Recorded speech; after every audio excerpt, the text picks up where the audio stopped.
I am Diane Lucas, and welcome to Book 101 Review. Book 101 is all about the books that I read for the last 40 years. And today I have my special guest. He is a podcast host too, like me, no other than Mr. Eric Tomeo. Yeah, thank you. I'm glad to be here. Welcome to Book 101, Mr. Eric, and can you please introduce more about yourself? Absolutely, I can do that. I am a podcaster and a lot of other things. I've been a leader of many different things, from coffee shops to churches to all sorts of things. So I have lots of experience leading people, and kind of what happened in my life is I got a master's degree that kind of taught me to ask really big questions. And so one of the big questions that I started asking was, what makes a life a better life, and what kinds of things can we do to create that kind of better life with good community, purpose, and rest. Mr. Eric Tomeo, thank you so much for sharing your knowledge and wisdom to the world. Yeah. How do you define a living better life, and why is it more than just happiness or success? Yeah, no, that's a great question. I think that a better life is one that is filled with good relationships. I think when we don't have relationships that are solid, we can't really feel at rest. We can't really live out our purpose, and so I think a better life is one that's filled with relationships that are that hold the tension between security and vulnerability. And it's not just about happiness, because when we only pursue happiness, we miss out on a lot of things. And one of the things that we miss out on is really living into a purpose. Because I think that a lot of times when we pursue happiness for ourselves, and not necessarily for everybody else as well. And so in order to create a better life, I think we need to participate in creating a better world as well. Yes, indeed, we need to participate, people. What societal or cultural myth about the good life do you think hold people back from true fulfillment? Cultural myth that holds people back from true fulfillment. I would say a lot of times we think that the key to a good life and fulfillment and all that sort of stuff has to do with success in financial terms, or success in like, oh, everybody looks up to me. And what happens is we start to pursue those things over and above everything else, and we miss out on this tension that I talk about a lot in my podcast. It's not just about gaining security for yourself, wealth and things that protect you. It's about sharing that security with other people. And so, in order to achieve true fulfillment, I think that we need to take whatever security we have, and we need to pass it on to somebody else. And so we need to become vulnerable to other people, and not just secure in our own accomplishments and our own possessions and things like that. Very well said, Mr. Eric. Very well said. Beautifully articulated. How does embracing imperfection or vulnerability play a role in living well? Yeah, so we aren't perfect, and we don't live in a perfect world. Our relationships are never going to be 100% perfect. But I think that when we acknowledge that and we say, okay, I don't have it all together, um, we can lean into the vulnerability that other people are offering us. So I think that a good relationship, like when you think about a relationship between a spouse, right? It's a relationship that's built on this tight wire act of maintaining security and boundaries within yourself, but also exposing yourself to that spouse in vulnerability and, hey, look, I'm not perfect. These are the things that aren't perfect about me, and allowing them to do the same thing. And so a good relationship balances those things. So I'm about as secure and vulnerable as my spouse is secure and vulnerable, and there's not a huge imbalance in that. But the only way, I think, to achieve security in our lives is to be exposed to other people's vulnerability, and to expose our vulnerability to them as well. Uh, yeah. So What non negotiable daily practices do you believe lay the foundation for a better life? a non-negotiable practice, I think, is really just finding ways that you can uh, step into somebody's life and offer them something better for their life.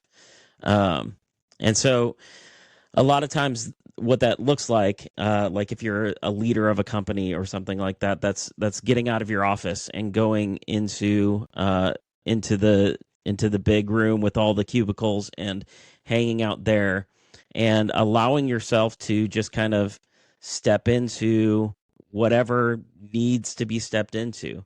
Whether it's like, oh man, that trash can is overflowing. If you as the boss go and you're like, okay, I can take this trash can and fix it, um, it shows, hey, like I know that I am just like you. I'm a human being. You're a human being. Uh, Even though I have a different role at this company, even though I'm in charge here, and I'm going to tell you what to do sometimes, uh, know that I too can get my hands dirty. And I think like going into that space, and when somebody needs help, jumping in and helping, not to be there to like criticize people's work and things like that. Sometimes that needs to be done, but to really kind of stand there as a human being that shares humanity with the people that work for you. So as far as a non-negotiable daily practice, um, I think that kind of one of the things that I do is in the morning, I kind of sit and I meditate a bit on the idea that uh, I am enough. I am worthy of good things, and I'm also not enough. Where I am imperfect and I make mistakes and I fail every day, and so that allows me to give grace to people who might upset me or might get on my nerves or things like that. But it also allows me to step in and really live out my purpose for other people. Will be a role model and always to affirm yourself that you are the head, not the tail. You're a victor, not a That's right. victim. Totally, you will be empowered. So, how That's do you right. help people reframe failure or setbacks as a part of their journey to a better life? Yeah. So when I was a kid, there was this time where I joined a band called Gilby and the Quagmires, and uh, I had just started learning the guitar, so I wasn't so great at playing the guitar. And it ended up we played one gig, and I couldn't play a couple of the songs, and so I waited for Mark, the other guy in the band, to call me and tell me we were going to practice. And a few months later, I caught up with him. I was like, "Hey, Mark, when are we going to practice?" And he kind of hung his head and said, "Oh, we have been practicing. We found somebody else that can play all the songs." And so I went home. That day, dejected and sad. I was in the ninth grade, and my dad came in. And he sat across from me. He's like, "What's going on?" And I didn't really want to tell him, but eventually it came out. I got kicked out of Gilby and the Quagmires. And I don't remember exactly what he said in that moment, but one of the things that he said was something along the lines of, "You have a story to tell, but you are the author of your story, and your story doesn't end until you say it ends." And I've Yes. lived by that. I've lived by that advice ever since then, right? Where when you get in a jam, when you fail, when you mess up, you can say, "Okay, I'm not going to do this anymore," if that's the route that you need to go. But you don't have to, because you are the author of your own story. And there's some things you can't control in your story, right? You have to kind of go with the punches and find what works for you sometimes. But when you get to that what seems like a dead end, you're the author, so you can say it's not a dead end. It's like every book that you read, every story that you look at, the whole first half of the book is the hero failing over and over and over and over again. And we don't stop in the middle of the book because the hero keeps failing. We read all the way to the end because we know that in the end, he's going to succeed. And if you know that, then all of the things that lead you to that success, all of those failures that you had in the past, they're just a part of that story, and they're just what gets you to the next part of the story. And so it's just about realizing, hey, there's things about this I can control, and I can continue the story if I want to. Try and try until you succeed, people. That's right. Give up. Don't give up. Mr. Eric, what strategies do you recommend for breaking free from comparison or societal expectations? So with comparison, I think that when I heard Benjamin Franklin said this, I don't know if that's true or not, but comparison is the thief of joy. Yes. That's a great quote. But the idea is, when we compare ourselves to other people, we always come out on the losing end. And that's not fair. That's not right. That's not something we should be holding on to. I think that when we find ourselves comparing ourselves to other people, we just need to remind ourselves that this is our story. That's their story, and our story is going to look different. And if it looked the same as the other person's story, it wouldn't be as fun when I come out on the winning end, right? Yes. Yeah. Very well said, Mr. Eric. Very well said. How can people identify and challenge the limiting belief that keep them stuck?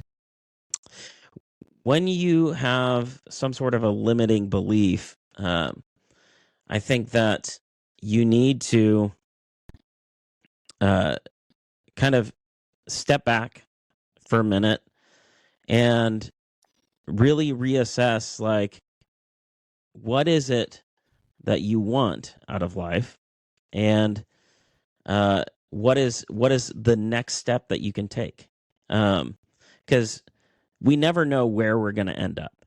I think that there's a sense in which it's easy to say, "Oh man, I want to go to I want to go to this place, wherever that place is. I want to make $1 million, or I want to lead a Fortune 500 company, or something like that. And you're always going to have that imposter syndrome that kind of pops up and says, "Well, I'm not enough." And the truth is, like, none of us are enough, but we are all enough as well at the same time.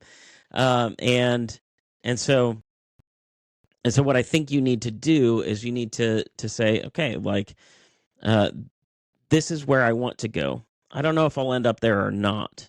I want to pursue that with everything that I have and everything that I've got. But there's always this moment in the middle where we start to believe that we can't achieve whatever it is we're looking to achieve. Like, a long time ago, my wife was a cake baker. She made cakes for weddings, and she would get with the groom and the bride, and she would figure out a design for the cake, and then she would get to making the cake, and she would bake the different layers and set them up and all that kind of stuff. And there was always a point, I knew, when she was about at the middle of the cake. I would come home and she would be sitting on the kitchen floor weeping, like, "Hey, I'm never going to get this cake finished. It's never going to happen. It's never going to come together. It's never going to be exactly what I want it to be." And I think that whenever you're going towards something, whenever you're trying to achieve something great and something good, there's always going to be that middle of the cake syndrome, where you get to the middle and you're like, "I don't know if it's going to come out all right." And I think that what you have to do in that case is you just need to say, what's the next best thing? What's the next step that I can take? Even if it's a small step, even if it doesn't feel like it's going to accomplish that big goal, what's the next thing that I can do, right? And just do that. And then after you have done that, ask, what's the next small step that I can take towards this big goal? It's like, how do you eat an elephant? One bite at a time, right? Yeah, but before we continue our discussion for today, I just want to shout out my ranking tops for the last 30 days, because in Mali, I got number 9 on the Apple chart. United Arab Emirates, 11. El Salvador, Uruguay, Norway, Canada, Slovenia, Macedonia, South Africa, and many more. Thank you so much for supporting this podcast, because this podcast is created to empower writers, authors, podcast hosts all over the world. What's your advice for setting boundaries without guilt in pursuit for healthier life? Yeah, everybody needs boundaries. I I live in a house, right? And I live outside of my house. There's a fence, and every night before I go to bed, I lock all the doors, and I go up to bed, and I bring my dog with me. She's not a very ferocious beast, but just for the sake of argument, let's say she is a ferocious beast, right? And when I get into bed and I fall asleep, that's when I'm the most vulnerable throughout all of the day, right? And Yes. so there's a sense in which the fence that lies outside of my house and the doors that are locked on my house and the door to my bedroom and the ferocious beast that I have next to me, they're all there, and they all protect me from any potential intruders that want to do me harm.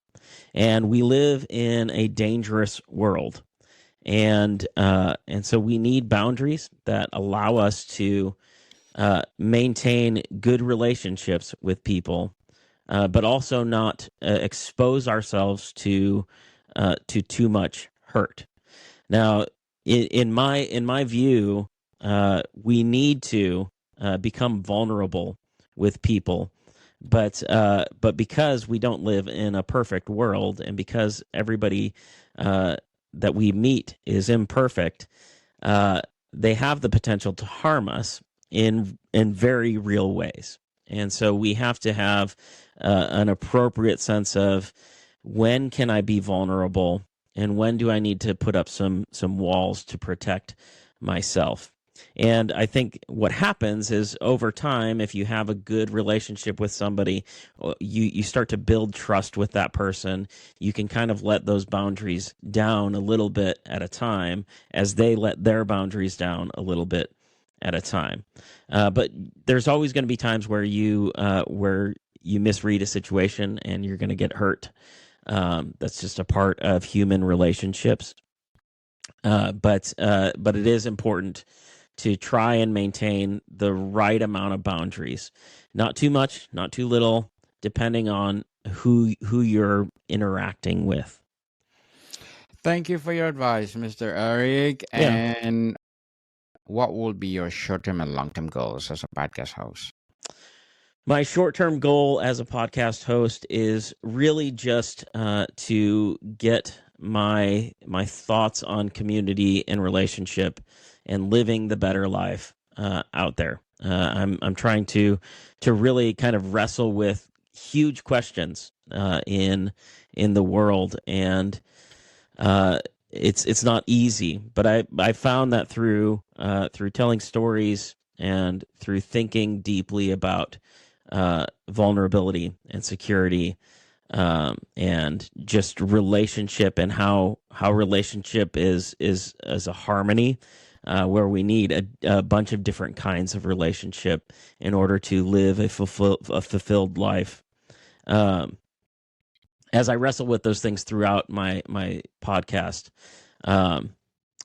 really I'm just trying to think through my thoughts and what other people have said through philosophy and theology and mythology and literature and all of those things. I'm trying to bring all of those strands together to tell good stories and to really impact the world with a message of true community, purpose, and rest. But my long-term goal is really to expand my thinking out and then and to write a book and get it published, and then do some speaking as well.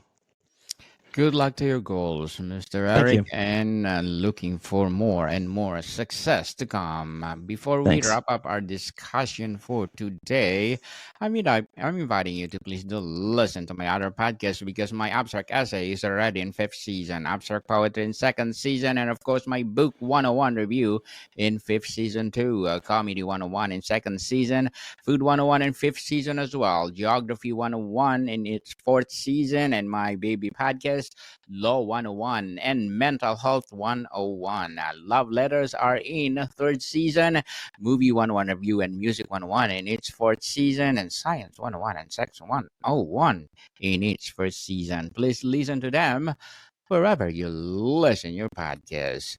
So, Mr. Eric, how does or if you could share one mantra or principle that encapsulate your approach to living better life, what would it be?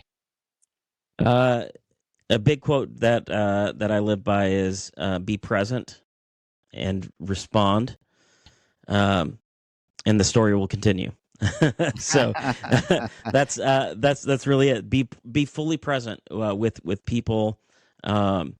Respond when they respond to you. And when that happens, you create a relationship. That's what a relationship is. It's just presence and response. And the more you do that, the longer that relationship will go.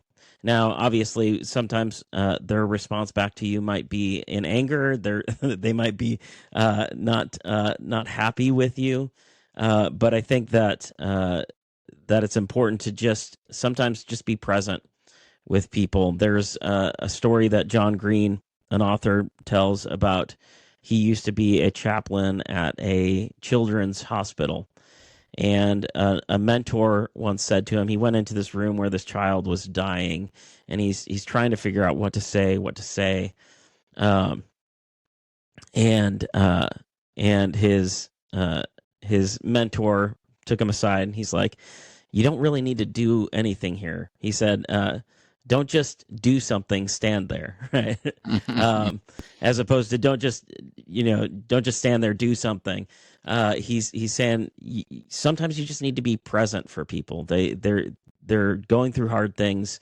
They have to live in this imperfect world as well. They need somebody else to come by and say, "Hey, listen, I can be vulnerable with you. I can be present with you. I can respond to where you're at." And when you do that, you'll keep going, and it's good. Indeed, Mr. Eric Tomeo, thank you so much for sharing your knowledge and wisdom to the world. So can you please invite our listeners to support your podcast itself? Yeah, the podcast is called The Better: True Community, Purpose, and Rest, and you can find it on any place that you listen to podcasts, Spotify, Apple, all that stuff. So, yeah. Yes, people, let's support Mr. Eric Tomeo, because if you support him, more and more and more empowering episodes to come. So, Mr. Eric, thank you so much for your time. Thank you.